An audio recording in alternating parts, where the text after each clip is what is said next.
All right, Eric, on a scale from 1 to 10, how bad does it feel to have skipped on investing in Riverside FM? Probably like let's call it an 8 or so. So, I use Riverside all the time. We're using Riverside right now, and I see it being advertised everywhere. It's just great for everything that I want. So, yeah, they just introduced like AI clip creation. They just introduced streaming or more multi-streaming. And, I got to say, a lot of podcasters out there, a lot of content creators are using potatoes. They're like recording their interviews on Zoom, which, okay, it's free. But yeah, I mean, the quality of the content matters. Riverside seems like a huge upgrade, no?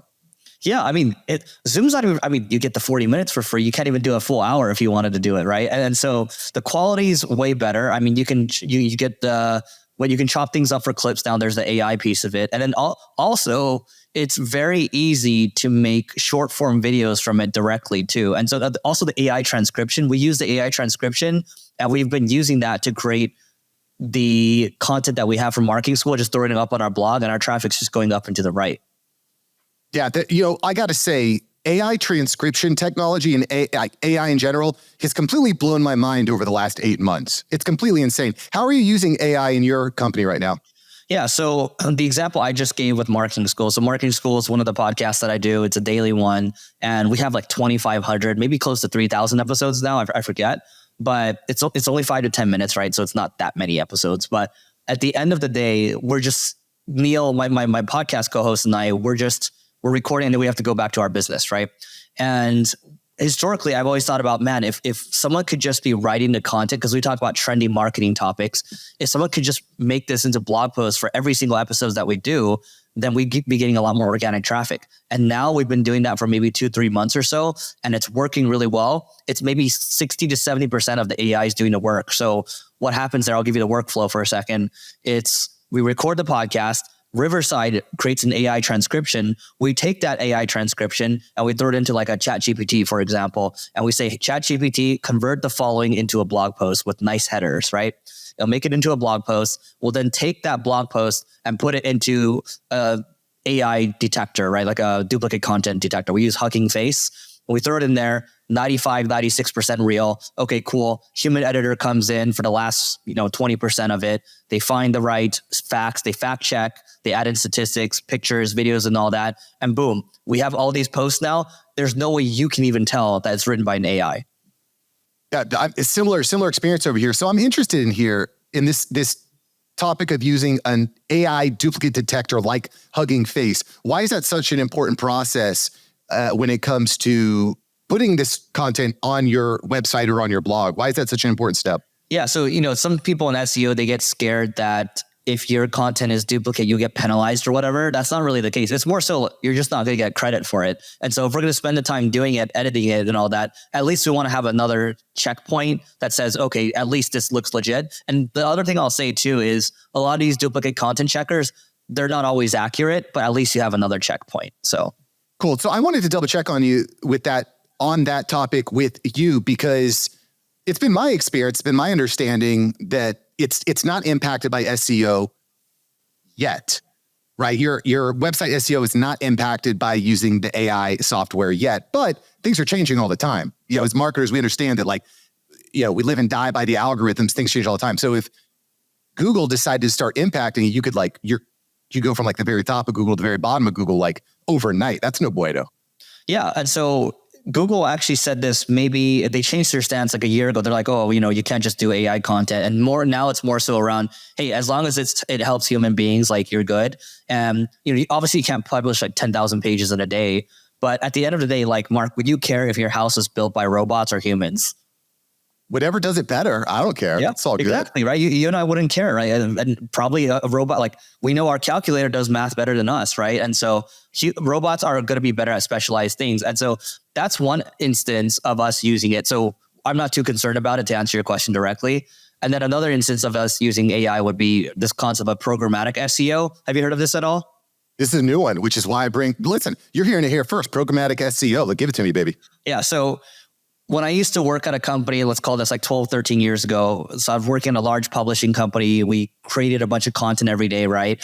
And I would tell our developers, so I was an SEO there, and I would say, hey, we need to create these templates of pages and make these pages at scale. And so an example of this might be, if you go to Expedia.com, it's like fun things to do in Rome, best things to eat in Rome. And you have all these permutations on these travel websites, right? Like TripAdvisor.com too.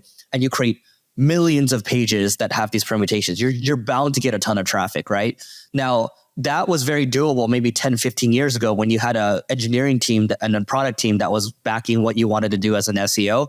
But now, because of Google Bard or ChatGPT, you can now do this at scale. And so here's an example of how we're doing this at my ad agency, right? For example, we want to create agency pages based on the category. So it could be like e-commerce or SaaS, for example, or Los Angeles marketing agency or something like that. We can now create a lot of these permutations. We'll create a template of a page on what we think looks good.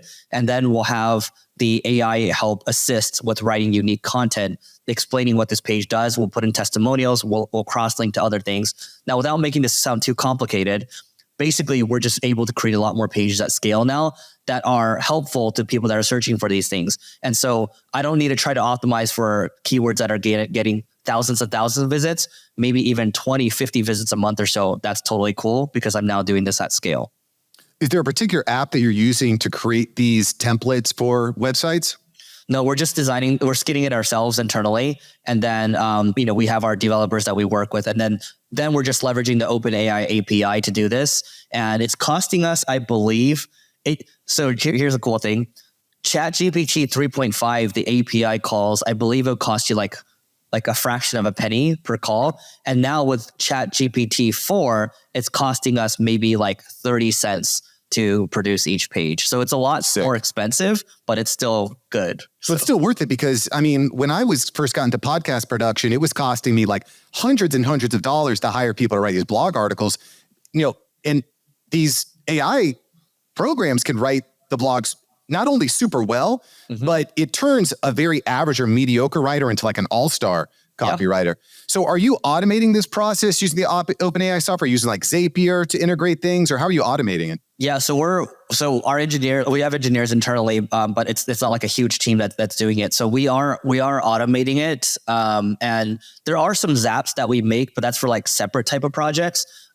This is basically what we do here is we'll create the topical map. So we'll do a bunch of keyword research, and then our team will go in and they'll approve the keywords that make sense, and then from there we'll run it through kind of the machine that we have. And that's what it's set up like right now. And we have what we want to do in maybe the near future, next couple months or so, is to give this machine away for free because selfishly that generates more leads for the ad agency. Yeah. And so this is the thing that I've been preaching a lot on the After Hours Entrepreneur Show. Every single industry is going to be disrupted. If you're still doing it the same way that you were doing it 5 years ago, you're probably already dead. You just don't know it.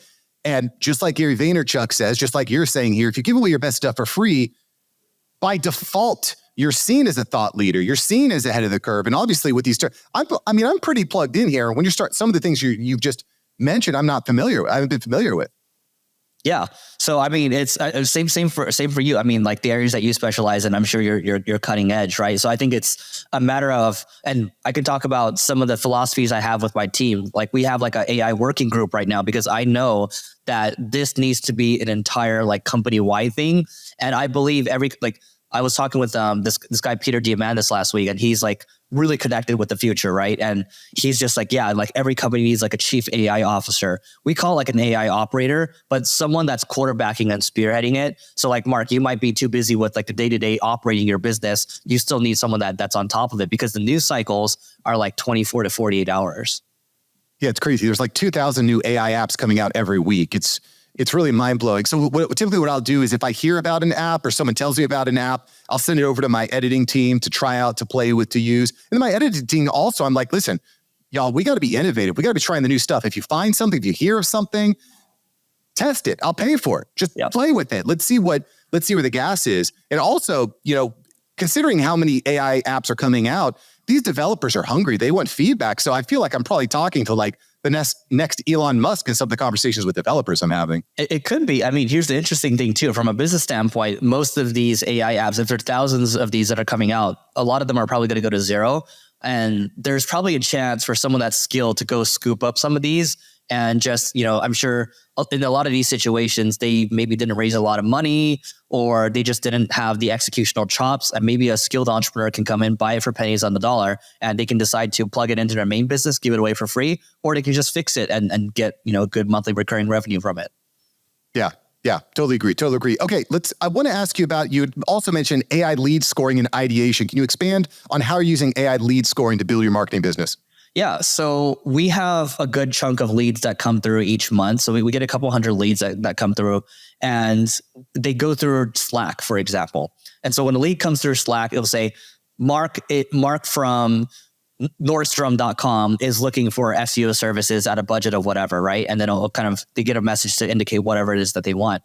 And so what we do is we will then, the AI itself will say, hey, this is the business that Mark's in, and say, these are 3 unique ideas that they have, that the AI has. And so our salespeople can go into the call armed with this information, not just being like people that are just an order taker, right? And so I think a good example of this would be, there's a lighting company called Lumens, and they reached out, and they indicated that they wanted help with Pinterest ads, and they indicated their budget. And then the AI was like, here are 3 ideas as it relate to Pinterest ads. And they were actually good ideas. And again, we just, because sales is about building confidence at the end of the day. How much more confidence are you going to get from a salesperson that actually is talking about the thing that you needed? That's so sick. And quite frankly, you're probably not an expert in light bulbs. Nope. But AI knows every single light bulb that's ever been created in every single model. I love that. So you're using the like the ChatGPT open AI software to put that together. How are you plugging that in? Was that your developers, or using I like Zapier? Yeah. It's very simple. It's very so that's actually plugged in with Zapier. And so you sign up for the OpenAI API, and then that's just a simple plugin. Like, here, come up with some ideas for this, and like that's literally all it is. So sick. And it, even just to make it super simple, like people ask me, Mark, what business should I be in? What should I be doing? I just say, spend 15 minutes a day in ChatGPT. Just ask it your problems. It'll save your marriage. It'll save your business. It's unbelievable. But even if you're not sophisticated enough to set up this workflow, before you get on a call with the client, you just ask ChatGPT, what are 3 to 5 different ideas I can offer this person based on their website and their business, right? Yep, totally. And by the way, on the lead scoring front, I actually didn't answer you there. We have a recorder, a conversational intelligence tool called Gong, which sits in all of our Zoom meetings, for example. And so they'll sit in our client meetings, they'll sit in on our sales calls as well. And they'll score the overall sentiment of the call on a scale of 1 to 10. And so let's say it's a client call. Let's say you're my client. So it will basically say, hey, Mark and Eric talked about this. Judging from how the wording that Mark was using, it sounded like he was pretty pissed off. And these are the actions that they talked about in terms of next steps. And then think about, like, we can plug these numbers into a spreadsheet, and you can see week over week, how is Mark feeling over time? And we'll know if this client is becoming like, a fire, right? And we want to be like, let's say your client sentiment score is like 5 out of 10, 3 weeks in a row. Now our client services people will look at that spreadsheet and be like, oh, that's a problem now. I'm going to go talk to that client and see what's up so we can fix that relationship. That is super interesting. So that's probably just insane for customer retention. Because I don't know about you, but probably not every single person on your team is an empath. They probably aren't getting those vibes, especially if you're speaking over a program like Zoom. Yep. You miss out on some of the nonverbal cues and stuff, although I can definitely tell when clients are pissed off at me for whatever reason, because it just never happens. It never happens, everyone. It never. A customer would never be upset, right? That would never happen. So that program's called gong.io. Super simple. I've got it up here on my webpage now. I'm going to check that out. I've also been using a program called Avoma, which isn't too complicated. It's just a Zoom note-taking app. I would use that one instead, because Gong's really expensive. We've been paying for sales intelligence. So Avoma would be a better alternative, I think, cheaper alternative. Yeah, I mean, even for free, Avoma still gives you a decent amount of data. It doesn't give you like the AI note-taking summaries, but it still identifies things visually, like an objection or the pitch or question. For all you salespeople out there, you understand that the less you speak, the more you sell, and it'll point out, hey, buddy, you're talking too much. Shut the mouth. Let the customer talk more. That would be great. Yeah, like my whole thing is like, ideally, let's say you're on a discovery call, you should be letting the prospect talk at least 60% of the time, if not more, right? And so I'm like a stickler about the ratios, but if you actually have a thing like a scoreboard or something, hey, shut up right now, you're talking too much, like that would be great. So Yeah, like a little hand that comes out of the wall, slaps you in the face. Okay. I would pay for that. So. I would too. Challenge set for all you after hours entrepreneurs out there. Go out and create it. I want to talk a little bit about your podcast too, which is interesting. Right now, you're hosting 2 podcasts: The Marketing School and Leveling Up. You're getting 2 million downloads monthly. Mm-hmm. Okay, here's the question. Most of your podcast episodes are solo podcasts that are 5 minutes or less. What the hell? I thought all podcasts are supposed to be an hour-long interviews. Why aren't you doing that? Yeah, I mean, I wish I had the stamina of like a Tim Ferriss for a 3-hour thing, or like a Lex Friedman, for example. But to be clear, Marketing School is 5 to 10 minutes. It's both my co-host and I, Neil, and we batch record those. And then I do have another one with just me, and that now is mostly just me pulling from my YouTube, which is like 5 to 10 minutes. But I am bringing back the longer form interviews on that one because that's more of an entrepreneurial podcast. So makes sense. Who knows? Maybe you'll hear this one on that show at some point. But in your defense, so me and you, I don't actually want to be Tim Ferriss. Like, I don't know that I necessarily, maybe I do. I don't know. I like interviewing people, but I think getting clear on what your goals are for your show is pretty important from a marketing standpoint. Yep. If your goal is to be Joe Rogan, like you probably need, $100,000 studio, and you need ads, sponsors, you need venture capital on the back end. But if you're just trying to make a podcast work for your business, especially if you're B2B, most business people don't have an hour to listen to your podcast. Most people don't have 30 minutes to listen to some random person's bio. You know what I'm saying? Yeah. So I appreciate you getting right into it. That's kind of what I try to do with After Hours Entrepreneur. Like, there's no intro, there's no fluff. It's just you get dropped into the deep end of the pool, and I find that people respond to that more. Yeah, I tend to agree with that. I mean, what I would say is as much as people think values are a rah-rah thing, I think it's really important to understand what your values are. And so mine, for me, I love learning and teaching, but at a higher level, it's like, oh, well, what do I want to do long-term? I just really want to empower entrepreneurs to have a positive impact, right? Like, that is the mission, that is the vision. And so having these conversations is fun. Having this conversation is fun because we are empowering entrepreneurs. And so I'm just going to try to do things that apply, that sync up with that mission. So, yeah. Do you think you could actually be a thought leader without creating a podcast or YouTube content?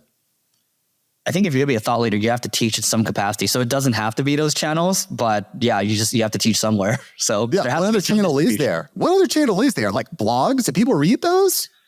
I still read a lot of Substack. I actually, before we started, I was just quickly checking on a couple of things there. So I mean, it depends, right? It's you have different animals on different channels. Yeah, fair. But I really feel, I don't know. I don't think you can be perceived as a teacher or thought leader without creating verbal content on the web. A, because it's fast, it's better for collaboration. But B, we already talked about it. You could convert every single word into sub-content using AI and all these tools that are coming out. So there's other examples, though. I would say, like, for example, you have Paul Graham, right? The guy's like never on any videos, never does any interviews, right? He's just like a boss. Like, every time he writes something, he might not write for months, but when you see it, it's like, damn, this is good, right? And then there's like Jason Lemkin. The guy never really appears anywhere. He built his audience off of Quora. He's just answering SaaS questions there. And then he built this $20-30 million conference, SaaSer. And so I think there's always like edge cases, you know what I mean? But I tend to agree with you overall. Yeah, I think it's a general rule. The other thing that's interesting too, so I get the scarcity, like this person is, you don't see this person, you don't hear from this person. And then when that person drops their quarterly newsletter, everyone's there. Yep. I get that. But I'm more in the camp of, I want to be pumping it out as often as possible. That's why I really respond to what you're doing with your show. You're producing a new episode like every day, every other day. Like it's all the time. It's in your face. Do you feel like that keeps people it feels to me like that's actually going to put your podcast in people's daily routine. It's part of their daily habit. Is that the goal? Yeah. Well, I mean, I think that, like, from a business standpoint, like, even if you're not listening to the podcast, you're seeing it appear. It's like an impression every day, right? And so I mean, that's what I like about it. I mean, I would just say I had another point to make around it. It was a good point too, but I lost it. So maybe it'll come back. Just leaving a little bit of blank space for my editing team out there to make it easier. Although AI would probably pick it up instantly. Anyway, all right, cool. I want to keep talking. I actually want to go back to AI for a moment here. When are we going to hear an Eric Sue chatbot? When are you going to have your own chatbot, bro? Actually, we're thinking about doing it for marketing school. So we want to do like a marketing school LLM, take all of Neil's videos and podcasts, take all of mine, combine them together, and maybe charge like $5 a month. And you basically have a marketing tutor. So yeah, it sounds very interesting. I saw Chris Do do that, and it was very interesting. But he had mentioned that you have to train it.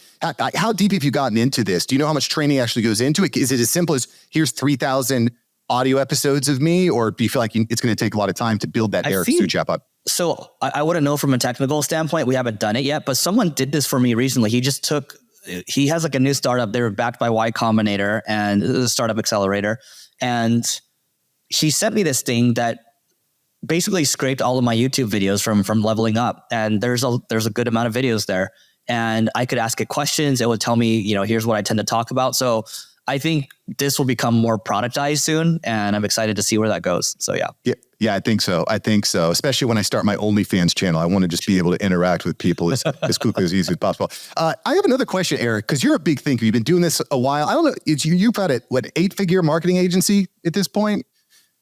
How do you go from serving mom and pop clients to serving Fortune 500 clients? Let me just think back to the old. Let me think back to when I was 25 years old and I got fired by a company because they saw me try to start a side hustle, and one of the leads reached out to the front desk, and then the next day the COO pulled me aside and said, "Hey, we're gonna have to let you go for having a side hustle, by the way."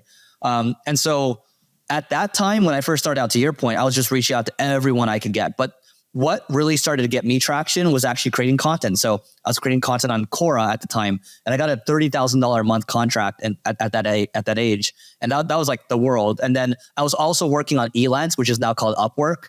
And then I was getting paid like $25 an hour. Eventually the guy offered me $250,000 a year and like 5% profit share to move to Philly, but I didn't want to move to Philly. And so I think my point of saying all this was that I kept going. And one of my things now that I talk about, like I posted this morning actually, was sometimes most of the time you're going to hit singles. Sometimes you might get lucky, you might hit a homer, and then very rarely you might hit a grand slam, right? But the key thing is that you keep going. You keep, like, each day, maybe you're just marching the ball forward like a yard, 2 yards. Sometimes you might go back 3 yards or so, right? I think as a young entrepreneur, I was really stressed and I had a lot of anxiety about not being able to catch up to people that were ahead of me. And so to answer your question on how you kind of get to that point, it's just your compounding. Because when I came into my agency, Single Brain, I'm not the original founder, but I took it over 6 months later. And when I first came into the company, our website was only getting 4,000 visits a month. And it took us about 3 years to even get it to 100,000 a month. And then the high point, we got it to 400,000 visitors a month, right? So I'm just saying all this stuff takes time. Like the podcast, first year, only 9 downloads a day. Second year, only 30 downloads a day. And then then it started to take off. And then that one thing led to another. And so I'm just saying it takes time to stack. And if people aren't able to think in not 1 decade, but like 2 or 3 decades, then what are you even doing? And I think most people, it's like they get too much ADD looking at other people. It's like, oh, this is exciting. And they start like 6 different projects at the same time. And then it's like you're like 50, 60 years old and you wonder what happened. And it's because you didn't focus. So there's a lot that's packed into there, but I would just say a lot of patience, a lot of focus. Yeah. So the focus is a tricky one, right? Because for marketing, you really want to put, your prospect, your lead, your target market in the crosshair. Like you want to speak to them. The challenge here is that the messaging that I would give to like a mom and pop shop down the street is probably different than the messaging I'm going to give to the COO or the CMO for a Fortune 500 company, right? So, do we need to have different websites? Do we need to have different packages, different offers? I'll give you an example. It's like when you go into a hotel and you say, hey, I want to throw a party here. Like, oh, okay. It's, this is the price. You say, oh, actually it's a wedding. Like, oh, let me get out the special book. And it's the same thing. It's just 10 times more expensive. Mm-hmm. You know what I'm saying? So like, do we need to have different offers, different funnels, depending on who we're speaking to? Yeah. So that's a good point. So when in the beginning, you have to just put food on the table. So you're willing to take any other client, right? So any SMB, like you're down to take. But as you work maybe 2-3 years into it, you start to realize, oh man, these construction clients actually seem to be really good.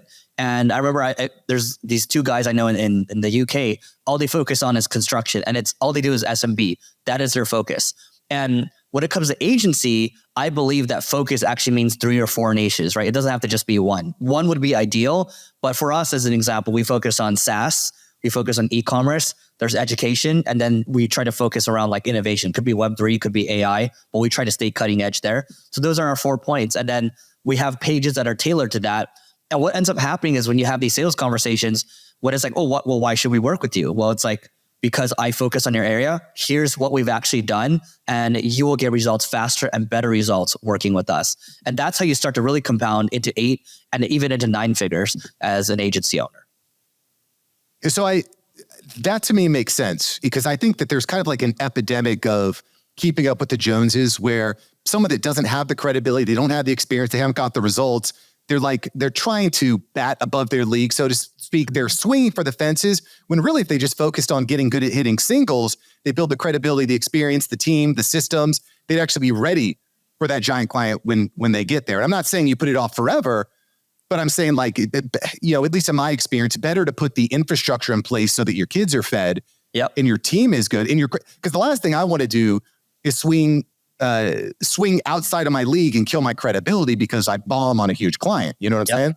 Totally. Yeah. And that goes like, again, like we keep comparing you talk about keeping up with the Joneses. Like, oh my God, that person has a 9-figure agency. And it's like, well, then you have Omnicom. It's like a multi-billion-dollar organization.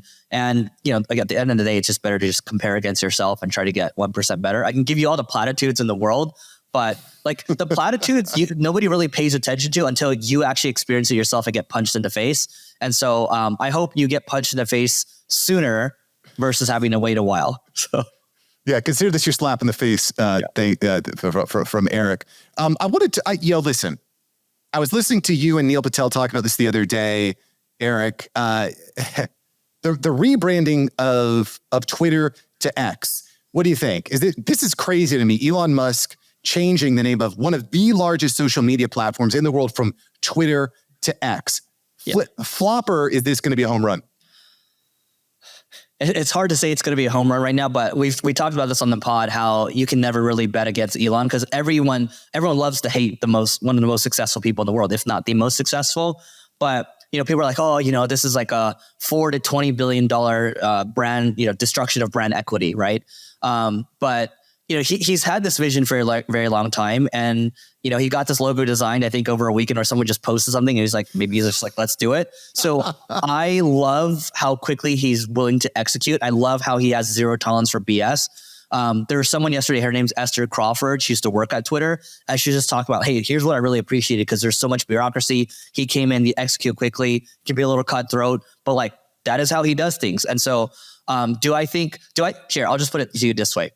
I think this rebrand is more likely to have problems than it is to succeed in the next 12 months or so. Because I mentioned on the podcast, I was like, look, from an SEO standpoint, this will become the number one the biggest 301 redirect project ever, because there's like billions of pages, right? And so how are you going to preserve all that traffic? How are you going to make it all work? I think it's another thing he had to add to his plate when he has like rockets and like cars and like satellites and internet. And like you're adding this right now. Was it a good time? Again, I don't want to bet against him, but I don't think it's a good idea.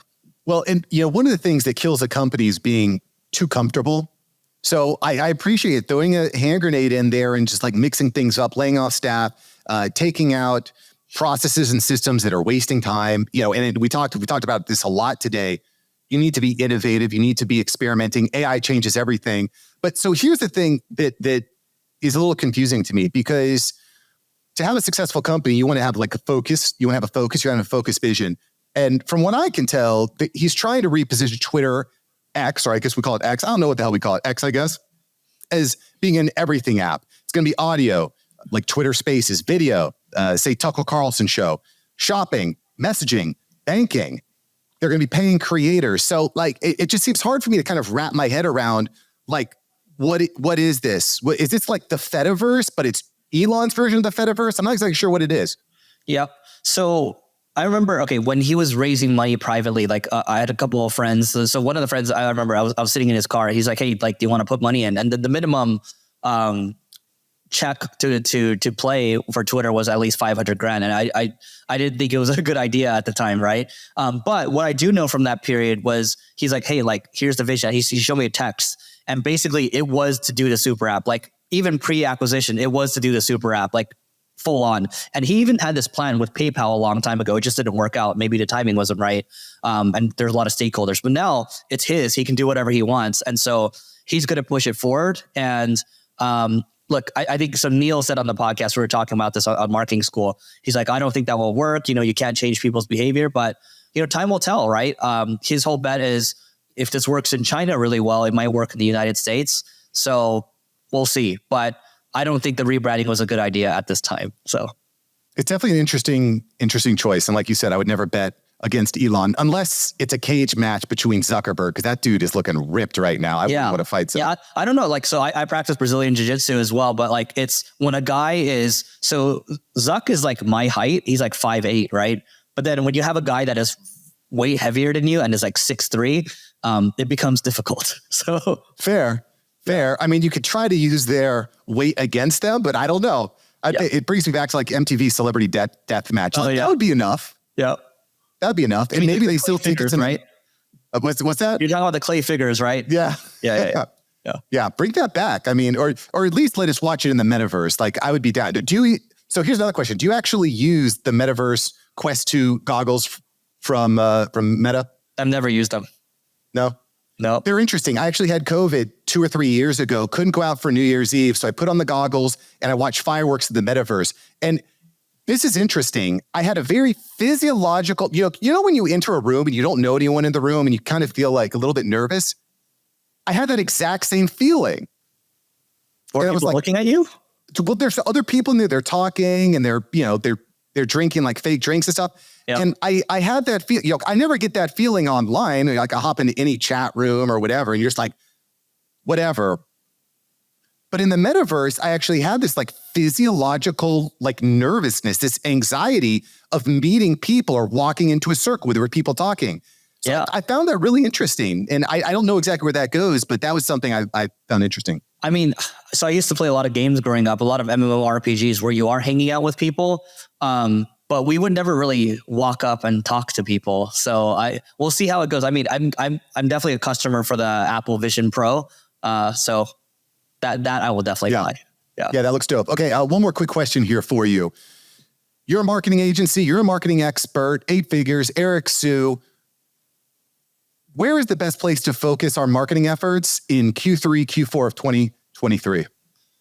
Yeah, I mean, if I were to, I'll just tell you what I'm doing right now. Like, this is what works for me. And so to your point, I love podcasting, especially live. And now that I moved back to LA, I love building that relationship. And plus we get so much post-production value from it. So to me, even if I were to start from scratch, I would go podcast first, a lot of post-production, and I would just chop up a lot of the content, have the long form as well.